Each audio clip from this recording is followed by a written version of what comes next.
No father, no mother, no siblings, no land, no lawyer, and no law that could support them. This was the situation of the daughters of Zelophehad. 5 sisters, 5 women left orphans who had no support of nobody but their own faith in God.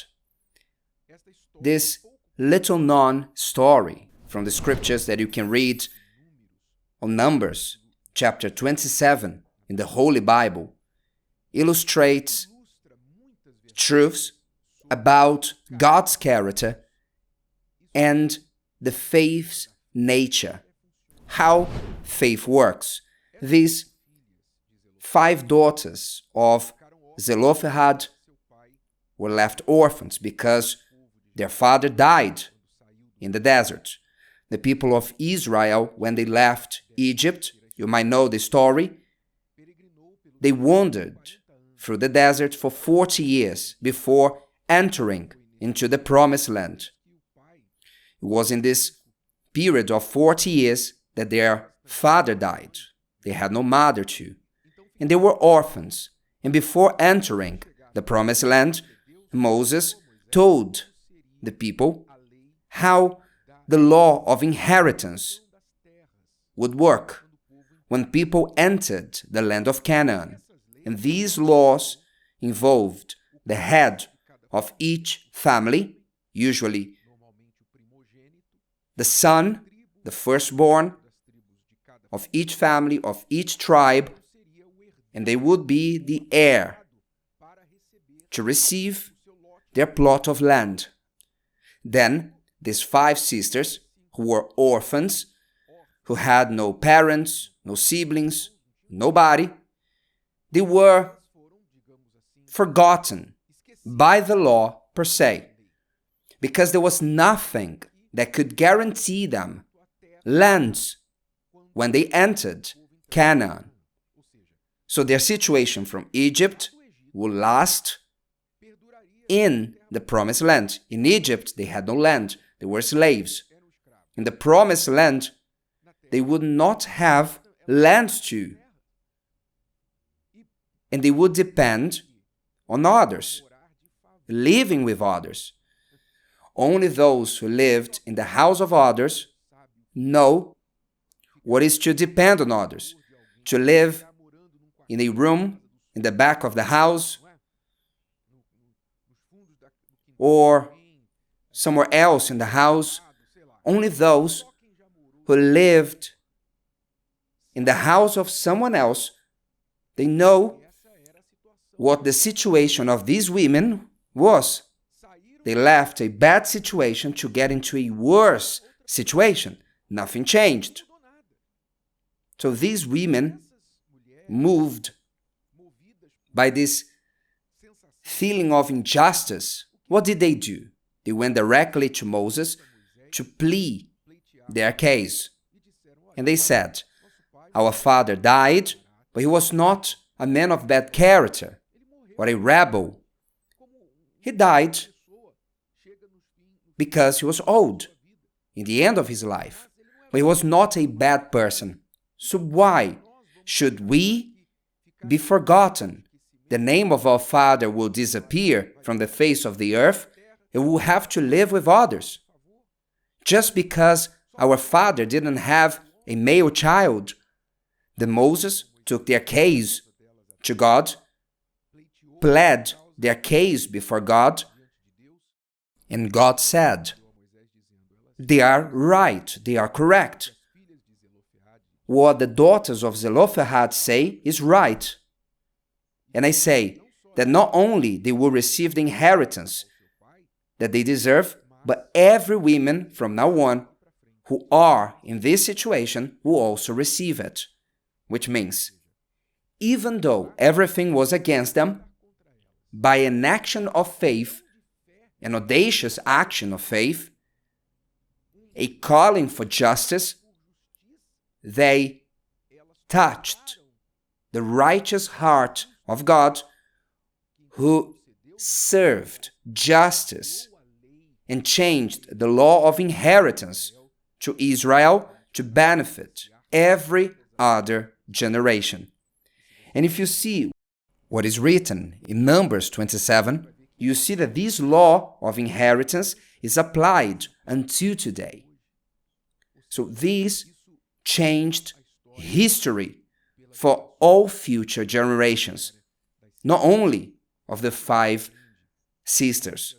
What do we learn with this wonderful experience from the daughters of Zelophehad? First, we learn about God's character. God, in His Word, shows us an inclination towards those who are at a disadvantage, a special concern towards the orphans, like the daughters of Zelophehad, and the widows, those who are forgotten. God shows a special care towards them because they are people who don't have a natural help. They may have some problem, but if the person has a father, someone to take care of them, it's not that bad. But if the woman lives in a society that they have a man to take care of them, it's not that bad. But what if they are orphans or a widow? So God showed an inclination to help the case of orphans and widows, because this is God's nature. He is righteous. There is no injustice in Him. His justice is perfect, different than the justice of this world.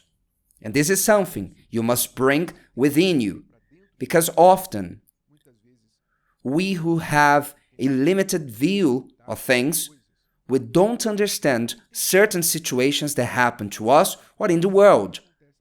And it is usual for us to hear from someone the following question: where is God? Who allows this? Where is God who allowed this or that to happen to me or to so-and-so, to an innocent person? Am I right? This question is always in the tongue of those who don't have the vision or the understanding of God's character and how everything is already determined in this world. But these questions and doubts don't change God's nature, which is a perfect, righteous nature. He hates injustice. He gets angry at injustices every day. But the question is, why doesn't He work?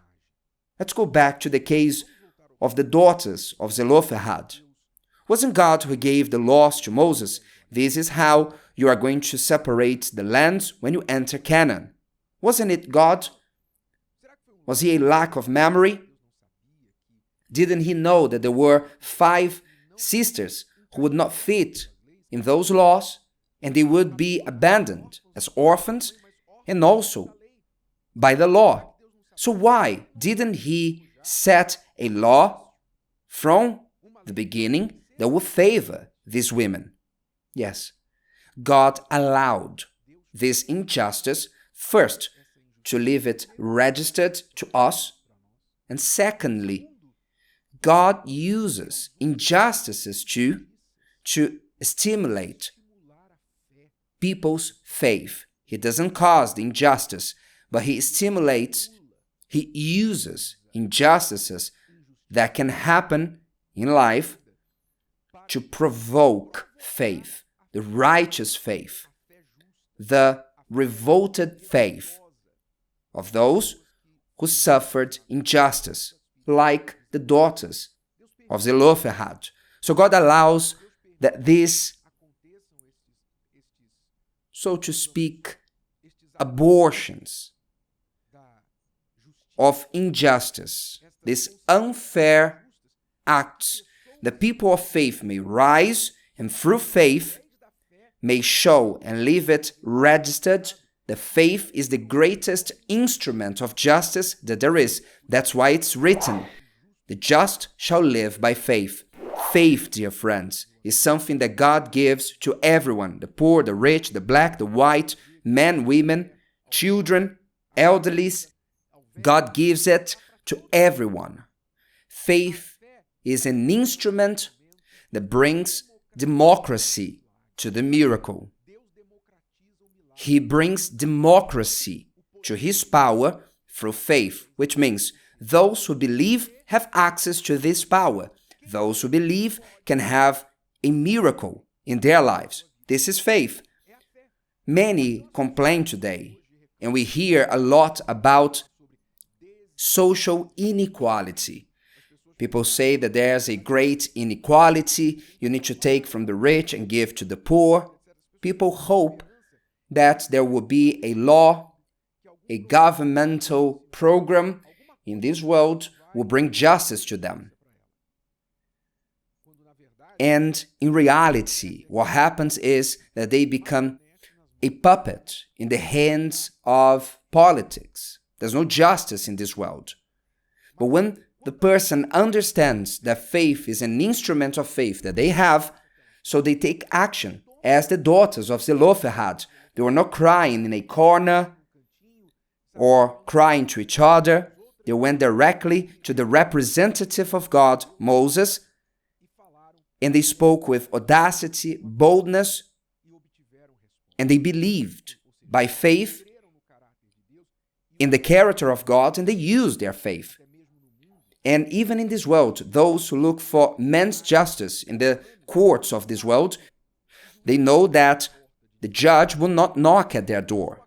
If you want to have your case considered by a judge, look how interesting that you may have your case considered in a court, you must use a legal action.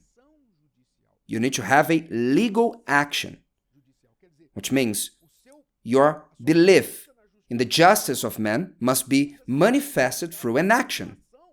Do you think that with God is different? Who wants man's justice, they need to use a legal action. If you want God's justice, what should you do? Just wait? No. You need to use an action of faith, a faith action. If you go with a faith action using the word of God, you have no option but judge righteously, as he did in the case of the daughters of Zelophehad. So if you're going through an injustice, don't think that God rejoices in that. On the contrary, he's waiting for your faith action. Manifest your faith, because without faith it is impossible to please God. Manifest your faith in his word. Go to God's court, which is the altar. Manifest your faith action, and you will see that the high court of heaven will answer your case.